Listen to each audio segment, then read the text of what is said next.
Hello friends, welcome to my channel. तो आज हम देखने वाले हैं प्रपोजिशंस। ओके, तो प्रपोजिशंस में हम देखने वाले हैं ये सारे propositions. So let's see propositions.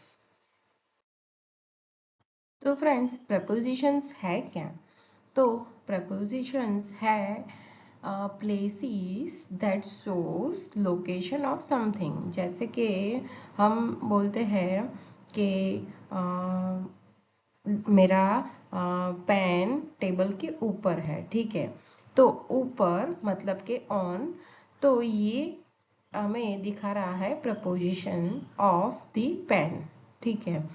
तो ऐसे कई सारे प्रपोजिशंस है, on, under, in, above. Okay, तो आज के वीडियो में हम ये सारे प्रपोजिशंस देखने वाले हैं, तो वीडियो में एंड तक बने रहिएगा। Let's see propositions. तो फ्रेंड्स, फर्स्ट हमारा प्रपोजिशन है ऑन। ओके, तो the apple is on the books, ठीक है। एप्पल बुक्स के ऊपर है। ओके, अब the clock is above the table. ये क्लॉक जो है वो टेबल से अबो मतलब ऊपर है, वो टेबल को टच किया हुआ नहीं है, ठीक है। तो the clock is above the table, the apple is on the books. Okay, let's see next. In, at, I am in the classroom, ठीक है। आई एम एट होम, मैं मेरे घर पे हूँ। एंड मैं मेरे क्लासरूम में हूँ, ठीक है। आई एम इन द क्लासरूम, ठीक है। तो मैं क्लासरूम के अंदर हूँ। And I am at home, मैं घर पे हूँ। Okay, let's see next. Behind, in front of. I am behind the bus, मैं बस के पीछे हूँ, ठीक है। कभी बोलते हैं ना फोन करके, अरे आप कहाँ पे हो, तो आप ऐसा बोलते हैं ना कि मैं बस के पीछे खड़ा हूँ, देख तो सही, ठीक है। तो I am behind the bus. Okay, I am in front of my house, ठीक है। मैं मेरे घर के सामने खड़ा हूँ। Okay, in front of. Below and under, the table is below the clock, ठीक है। जो टेबल है वो क्लॉक के नीचे है, ठीक है। वो टच किए हुए नहीं है, इसीलिए हम बोलेंगे below the table. Okay, and under the table, the Apple, sorry, under, the apple is under the tree. ये एप्पल जो है वो ट्री के अंडर है, मतलब ये एप्पल का ट्री है। आप मान लो फॉर एग्जांपल कि ये एप्पल का ट्री है और एप्पल का फ्रूट आया हुआ है, उगा हुआ है, ठीक है। तो ऐसा मान लेते हैं कि एप्पल्स लगे हुए हैं, तो उस केस में हम बोलेंगे Apple is under the tree, मतलब कि ये एप्पल जो है वो ट्री से जुड़ा हुआ है। ओके, तो बिलो मतलब कि कोई भी चीज़ टच किए नहीं होती है। Okay, the table is below the clock, ठीक है। क्लॉक के बिलो है बट टच किए हुए नहीं है। एंड अंडर तो मतलब कि apple is under the tree, मतलब प्रॉपर ट्री के नीचे है apple. Okay, between and among. अब friends, the cat is between the books, ठीक है। यहाँ पे बिटवीन का मतलब है कि कोई दो चीज के बीच में जो खड़ा है कैट, तो हम उस टाइम पे बोलेंगे between. Okay, the cat is between the books, वो पर्टिकुलर दो बुक्स के बीच में ही खड़ी है, ठीक है। And among, the cat is among the books, ठीक है।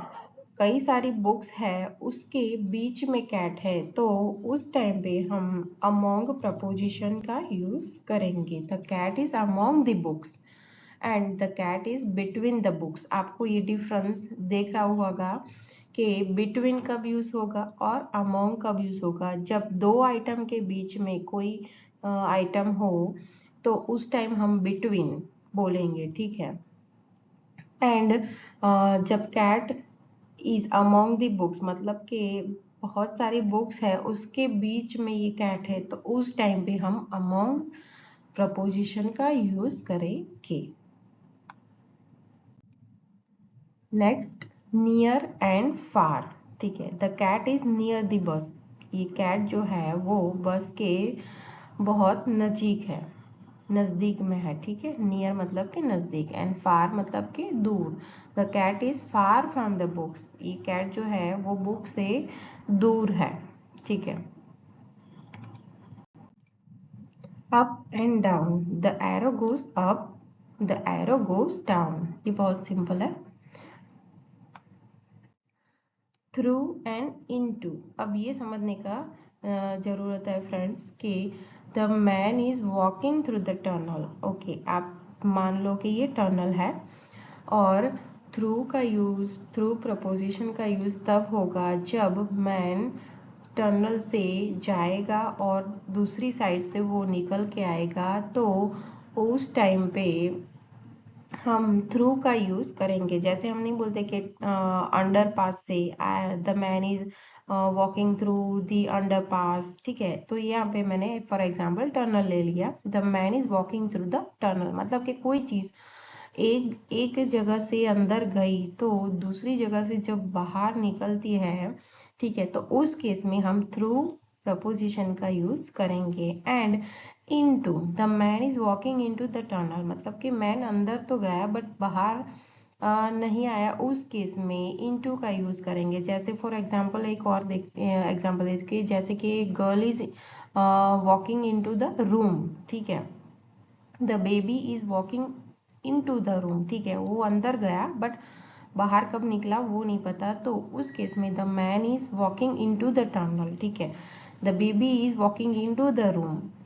तो ऐसे इनटू प्रपोजिशन का यूज होगा और थ्रू प्रपोजिशन का यूज होगा।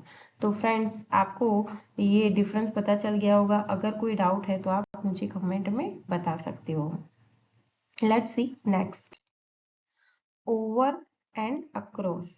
ठीक है, अब ओवर क्या है, the bird is flying over the house. ठीक है, ये जो बर्ड है वो फ्लाइंग कर रही है ओवर द हाउस। ओके, वो हाउस को टच नहीं किया हुआ है। ठीक है, तो उस केस में द बर्ड है वो हाउस के ऊपर से फ्लाइंग कर रही है, मतलब कि वो हाउस को टच नहीं कर रही है, तो उस केस में ओवर प्रपोजिशन का यूज होगा। एंड अक्रॉस, ठीक है, the man is going across the road, मतलब कि मैं एक फॉर एग्जाम्पल आप समझ लो कि द मैन रोड क्रॉस कर रहा है। ठीक है, अक्रॉस मतलब कि एक जगह से दूसरी जगह चलना। ठीक है, the man is going across the road, मतलब कि ये मैन यहाँ से लेके यहाँ तक रोड क्रॉस कर रहा है, तो उस टाइम पे अक्रॉस प्रपोजिशन का यूज होगा। ठीक है, जैसे for example the birds across the, going across the road. हम राइम्स में देखते हैं ना, जो डक है और उसकी लिटिल लिटिल बेबी से वो क्रॉस कर रही है रोड को, तो ऐसे ही ये एग्जांपल है, the man is going across the road, मतलब मैन यहाँ से लेके यहाँ तक जाने वाला है। ठीक है, तो फ्रेंड्स, आई होप आपको इस वीडियो में प्रपोजिशंस को लेके कंसेप्ट क्लियर हो गया होगा। तो thanks for watching friends. Please like, share and subscribe to my channel.